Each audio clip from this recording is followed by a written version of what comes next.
Ukraine's capital, Kyiv, came under a fresh Russian missile attack early this morning. የሩሲያ የደህንነት ምክር ቤት ምክትል ሊቀመንበርና የቀድሞ ፕሬዝዳንት ዲሚትሪ ሜድቬዴቭ ሩሲያ በዩክሬን በሚካሄደው ጦርነት ድል ካላደረገች እንደ ሀገር መቆየት አትችልም ሲሉ መናገራቸው የሩሲያና ዩክሬን ጦርነት ወደ ግዙፍ መጠፋፋት ማምራቱ እንደማይቀር ግልጽ መልእክት የሚያስተላልፍ ነው ተብሏል። ምዕራባውያን በኪየቭ በኩል ሩሲያን ለማፍረስና ለመደምሰስ እየሰሩ ስለሆነ ሀገሪቱ ህልውናዋን ማስጠበቅ የምትችለው በዩክሬኑ ግጭት አሸናፊ ስትሆን ብቻ እንደሆነ ሜድቬዴቭ መናገራቸው ጦርነቱ ከሁለቱ ሀገራት አልፎ ወደ አውሮፓ ጓዳ ስለመግባቱም ያሳያል። ሜድቬዴቭ አክለውም የምዕራባውያን ዋና ዓላማ ዩክሬንን እንደ መሳሪያ በመጠቀም ሩሲያን በፖለቲካና ኢኮኖሚ ማሽመድመድ እንደሆነም ነው የተናገሩት። ሀገራቸው ሩሲያ ከምዕራባውያን የተጣለባትን ማዕቀብና ከፍተኛም የፖለቲካ ጫና በማጣቀስ በአሁኑ ወቅት ከዚህ ቀደም ገጥሟት የማያውቅ ግዙፍ ፈታኝ ሁኔታ ተደቅኖባታል ብለዋል።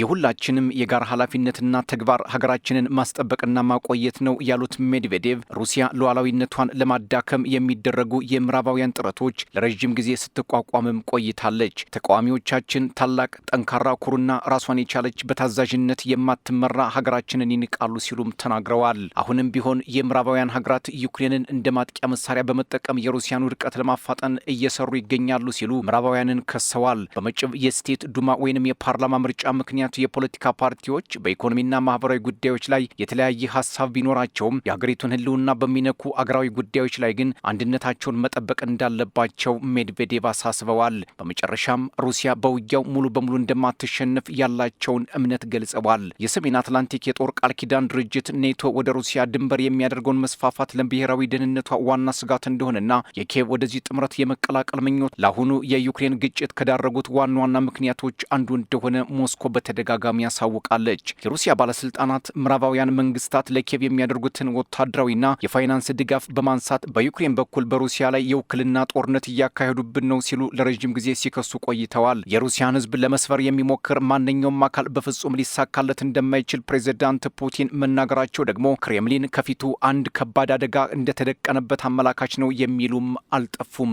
ፑቲን የሩሲያን ህዝብ የማንበርከክ እሳቤ ቀደም ሲል አልሆነም፣ ወደፊትም በፍጹም አይሆንም ሲሉ መናገራቸው በሞስኮና ኪየቭ ብሎም በብራሰልስ መካከል ከባድ ፍጥጫ ከፊታችን ስለመኖሩ መገመት አያዳግትም። ፑቲን የሀገሪቱ የፖለቲካ ስርዓትና የመንግስት ተቋማት ማንኛውንም ጠላት የተሞላበት እርምጃ ለመመከት ዝግጁ ናቸው ሲሉም ተደምጠዋል። አክለውም የሩሲያ ተቃዋሚዎችና ጠላቶች በጦር ሜዳ ላይ መሸነፋቸውን ተከትሎ አሁን ወደ ሽብር ጥቃቶች መሸጋገራቸውንም አክለዋል። ምዕራባውያን በሩሲያ ላይ የጣሉት የኢኮኖሚ ማዕቀብ የታሰበውን ያህል ጉዳት ሳያደርስ መቅረቱና ይልቁንም ማዕቀቡን በጣሉት የአውሮፓና ሌሎች ሀገራት ላይ የከፋ ጉዳት ማድረሱን አስረድተዋል። ፑቲንና ሜድቬዴቭ ከፊታቸው ያለውን የጦርነት ነጋሪት በግልጽ ማወቃቸው አንድምታው ቀላል እንዳልሆነ የሚናገሩም በርካቶች ናቸው። አንድም በቅርቡ ዘለንስኪ የፓትሪዮት ሚሳይል ማምረት እንዲችሉ አሜሪካ ድጋፍ መስጠቷ ክሬምሊንን ስጋት ውስጥ ከቶት ሊሆን ይችላል።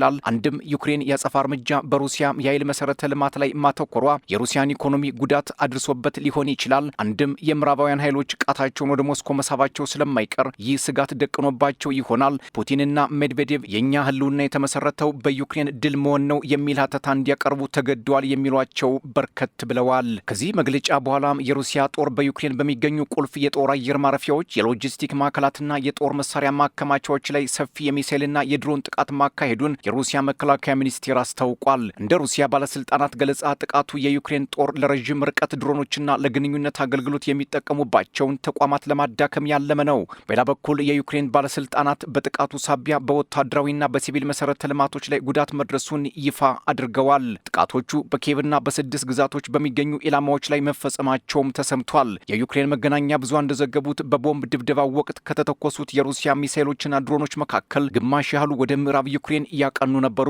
ሩሲያ በተጨማሪም ወታደራዊ ጭነቶችን ያጓጉዛሉ ተብለው የተጠረጠሩ 3 መርከቦች የጥቃቱ ኢላማ መደረጋቸውን አስታውቃለች። የሩሲያ መከላከያ ሚኒስቴር በጥቃቱ ኢላማ የተደረጉትን ቦታዎችም በዝርዝር ይፋ አድርጓል።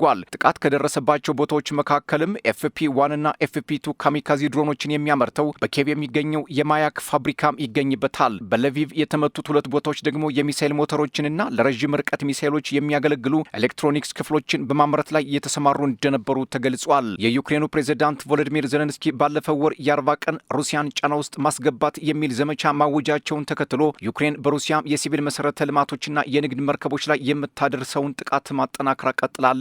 ከሰሞኑ ፕሬዝዳንት ዘለንስኪ ከአሜሪካው አቻቸው ትራምፕ ጋር ተገናኝተው የአሜሪካው ፕሬዝዳንት ዶናልድ ትራምፕ የፓትሪዮት የፓትሪዮት ሚሳኤል ምርት ዩክሬን እንዲኖራትና አሜሪካም የበኩሏን ድጋፍ እንደምታደርግ ቃል ቢገቡም የአሜሪካ የጦር መሳሪያ ክምችት ከኢራን ጋር በነበረው ግጭት ምክንያት በከፍተኛ ሁኔታ መቀነሱና ክምችቱን መልሶ ለመተካት ዓመታትን ሊወስድ እንደሚችል መገለጹ የኪየቭ የአየር መከላከያ ስርዓት እጥረት በቅርቡ ይፈታል ተብሎ እንደማይጠበቅ የጦር ተንታኞች መላመታቸውን አስቀምጠዋል። Moscow has sent one of its strongest messages yet. War with Ukraine.